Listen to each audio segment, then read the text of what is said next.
পূজনীয় বাপুসকল, আইসকল আৰু শ্ৰদ্ধাভাজন ৰাইজ সকলোলৈকে আমাৰ আন্তৰিক শ্ৰদ্ধা আৰু শুভেচ্ছা জনাইছোঁ। আমাৰ প্ৰথম প্ৰবচনত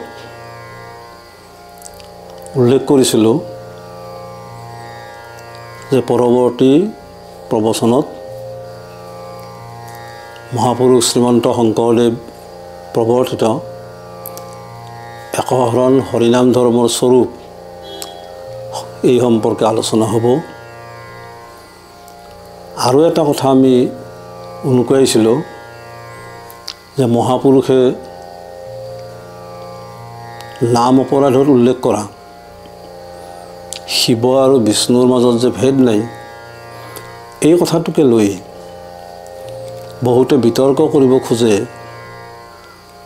যে কৃষ্ণৰ নিচিনা শিৱকো একমাত্ৰ দেৱতা হিচাপে লৈ তেওঁৰ নাম গুণলীলা শ্ৰৱণ কীৰ্তন কৰিলে একশৰণেই হয়।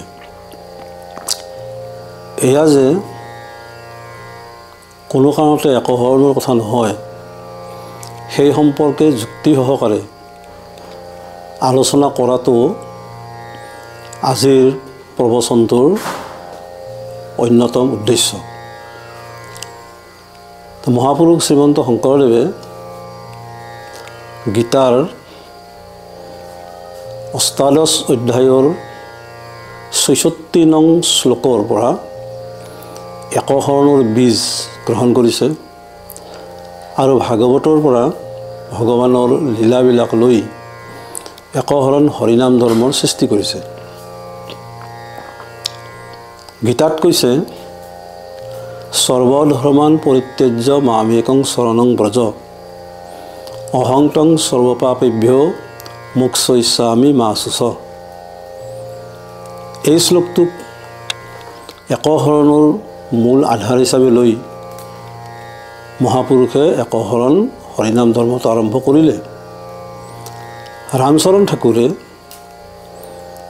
লিখিছে, সুদৃঢ় বিশ্বাস হেন কৰিয়া বুদ্ধিত সিজয় সমস্ত ধৰ্ম মোৰ ভকতিত তেজী বিধি কিংকৰ যতেক ধৰ্মগণ মতেহে কেৱলে এক হুয়ক হৰণ। ইয়াত একমাত্ৰ কৃষ্ণত একশৰণ হ'লেহে যে একশৰণ, সেই কথাটো উল্লেখ কৰিলে আৰু বিশিষ্ট বুদ্ধিৰে সুদৃঢ় বিশ্বাস সহকাৰে বিধি কিংকৰ স্মৃতি আৰু শ্ৰুতিৰ যি ধৰ্ম, এই ধৰ্ম বোলা বস্তুটোক ত্যাগ কৰি একমাত্ৰ কৃষ্ণত তেওঁৰ চৰণত শৰণাপন্ন হোৱাটোহে একশৰণ। এই বুলি কৈ লগতে কৈছে যে এই শ্ৰুতি আৰু স্মৃতিৰ যি ধৰ্ম, যি ধৰ্মটো ঋষিবিলাকৰ মুখেৰে ভগৱান কৃষ্ণই প্ৰৱৰ্তন কৰাইছিল, সেই ধৰ্মৰ কৰ্মবিলাক নকৰিলে তাৰ পৰা হোৱা পাপৰ লিপ্ত হৈ জীৱই কষ্ট ভোগ কৰিব লাগিব। এই ক্ষেত্ৰটোত কৈছে যে কৰ্মত্যাগৰ পাপৰ পৰা ভগৱানে তেওঁ ৰক্ষা কৰিব। সৰ্বপাপেভ্য মোক্ষয়িষ্যামি মা শুচ, এই বাক্যটোৰ জৰিয়তে তাকেই কৈছে। গতিকে সেই সম্পৰ্কত পাপৰ কোনো ভয় নাই। এতিয়া মহাপুৰুষ শ্ৰীমন্ত শংকৰদেৱে এটা কথা ভাগৱতৰ আলোচনা প্ৰসংগত কৈছে, অৰ্জুনত গীতাত কহিলা হৰি সাচ আন দেৱতাক পুজি হৈবে কপিসাচ। এই যে ক'লে মহাপুৰুষে যে আন দেৱতা বা দেৱীক পূজা কৰি ব্যক্তিবিলাকে লগতে হৰি কীৰ্তন কৰিলেও সেই পিখাচেই হ'ব, আৰু প্ৰেতৰ লগত পূজা খাই ঘূৰি ফুৰিব লাগিব জন্ম জন্মান্তৰ, কোনো ৰকমে তাৰ গতি সম্ভৱপৰ নহ'ব। এতিয়া ভক্তি প্ৰদীপ গ্ৰন্থটো সেই কথাখিনি বৰ সুন্দৰকৈ দেখুৱাইছে। সেহি এক শৰণ ভজন অনুপম নুশুনয় আন একো দেৱতাৰ নাম। অতি স্পষ্টকৈ ইয়াত উল্লেখ কৰিছে যে একশৰণ ভজন অনুপম ভগৱান কৃষ্ণৰ চৰণতেই সম্ভৱপৰ হ'ব আৰু বাকী কোনো দেৱতাৰ নাম শুনিব নোৱাৰিব। এই কথাবিলাকৰ জৰিয়তে আমি নিশ্চিত হৈছোঁ যে কৃষ্ণ নামৰ বাহিৰে বাকী কোনো ধৰণৰ দেৱতাবিলাকৰ নাম ইয়াৰ লগত সম্পৃক্ত হ'ব নোৱাৰিব। এতিয়া আমাৰ ভগৱান কৃষ্ণৰ শিৱ এজন বৈষ্ণৱ আৰু সেই বৈষ্ণৱজনেই আপোনালোকে হৰমোহন চাইছে, হৰমোহনত শিৱৰ স্তুতিলৈ লক্ষ্য কৰক। তাত স্পষ্ট হৈ আছে যে একশৰণৰ মূল দেৱতাটো কৃষ্ণ আৰু শিৱয়ো নিজৰ স্তুতি কৰি তেওঁ ভগৱানৰ এজন উত্তম ভক্ত বৈষ্ণৱ হিচাপে নিজকে পৰিচয়টো দিছে। বান ৰজাৰ কাহিনীত আপোনালোকে লক্ষ্য কৰক, অনিৰুদ্ধ উষাক উদ্ধাৰ কৰি আনিবলৈ যাওঁতে বানৈ শিৱৰ সহায়ত শ্ৰীকৃষ্ণৰ লগত যুদ্ধ কৰিলে, তাত বান ৰজাৰ সন্মুখত শিৱই ভগৱান কৃষ্ণক কেনেধৰণে তেওঁৰ গতিমতী বুলি সেৱা কৰিলে, স্তুতি কৰিলে, তাৰ জৰিয়তে শিৱ আৰু বিষ্ণু যে এক নহয় সেই কথাটো স্পষ্ট হৈ আছে। আৰু বৈকুণ্ঠ প্ৰয়াণৰ সময়ত ভগৱান কৃষ্ণই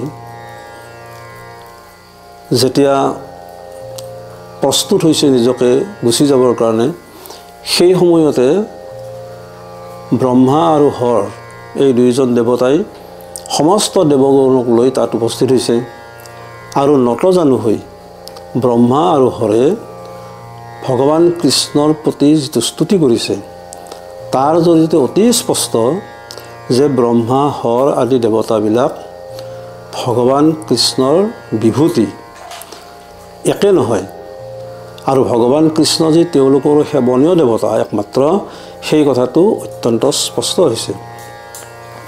আপোনালোকে কীৰ্তন ঘোষা পঢ়িছে, তাত শিৱ আৰু পাৰ্বতীৰ এটা সংবাদ আছে যিটো বিষ্ণু সহস্ৰনাম বৃত্তান্ত বুলি উল্লেখ আছে।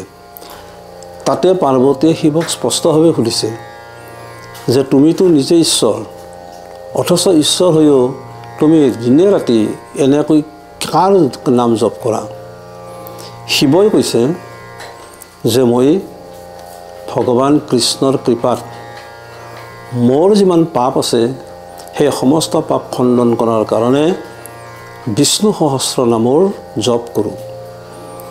গতিকে যি কৃষ্ণৰ সহস্ৰ নাম শিৱই জপ কৰা বুলি পাৰ্বতীক কৈছে, সেই শিৱ আৰু কৃষ্ণ এই দুয়োটা কেনেকৈ অভিন্ন হ'ল? এতিয়া ভগৱান কৃষ্ণই কিন্তু এটা কথা কৈছে যে শিৱ তই আৰু মই এক, আমি দুয়োটাৰ মাজত ভিন্নতা নাই, কিন্তু ভিন্নতা নহ'লেও দুয়োজনৰ কিন্তু কায়া দুটা, একে কায়া নহয়।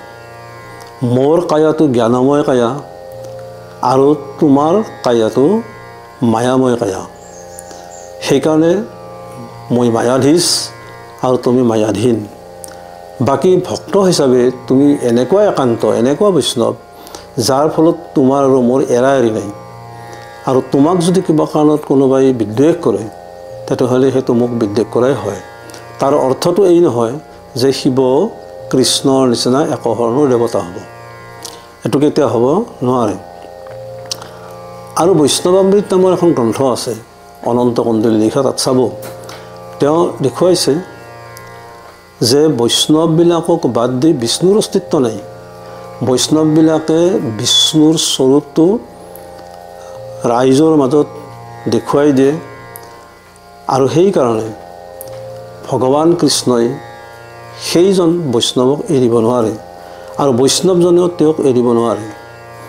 ভগৱানে নিজে কৈছে যে যদি কোনোবাই বৈষ্ণৱৰ সেৱা কৰা নাই, নকৰি পেলাই যদি মোক পোনে পোনে সেৱা কৰিছে, নাম লৈছে, তেনেহ'লে তেওঁ মোৰ লোৱা নামবিলাক মোৰ বুকুত কোঠৰ একোটা ঘাও বুলি অনুভৱ কৰোঁ। অৰ্থাৎ বৈষ্ণৱক অৱহেলা কৰি বিষ্ণুক সেৱা কৰা এই বস্তুটো কৃষ্ণৰ যিটো একশৰণ হৰিনাম ধৰ্ম এটাত নচলিব। তাৰ অৰ্থটো এই নহয় যে বৈষ্ণৱ আৰু বিষ্ণু এক হৈ গ'ল।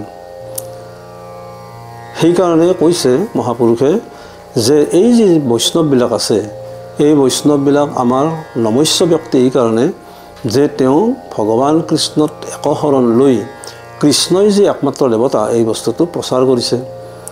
আৰু সেইকাৰণে সমস্ত দেৱতা আমাৰ নমস্য। আৰু ভগৱান কৃষ্ণ কিন্তু উপাস্য দেৱতা।